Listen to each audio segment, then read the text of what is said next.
ಕಲಬುರಗಿ ಜಿಲ್ಲೆಯ ಮಾರಡ್ಗಿ ಗ್ರಾಮದ ಸರ್ಕಾರಿ ಹಿರಿಯ ಪ್ರಾಥಮಿಕ ಶಾಲೆಯಲ್ಲಿ ಬಿಸಿ ಊಟ ಸೇವಿಸಿ ಅಸ್ತವ್ಯಸ್ತಗೊಂಡ ಮಕ್ಕಳು.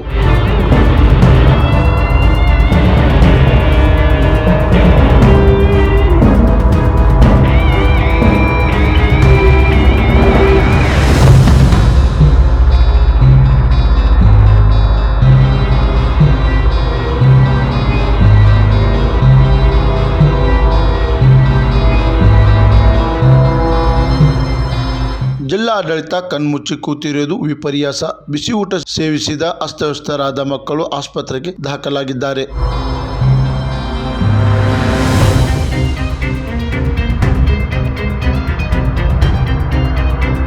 ಲೋಕಾಯುಕ್ತ ಎಸ್ಪಿ ಸಿದ್ದರಾಜು ಸ್ಥಳಕ್ಕೆ ಭೇಟಿ ನೀಡಿ ಪರಿಶೀಲನೆ ನಡೆಸಿದರು. ಡಿವೈಎಸ್ಪಿ ಗೀತಾ ಬೆನ್ನಾಳ್, ಪೊಲೀಸರು ವಸಂತ್, ಬಸವರಾಜ್, ಶಿಕ್ಷಕರು ಸ್ಥಳದಲ್ಲಿದ್ದರು.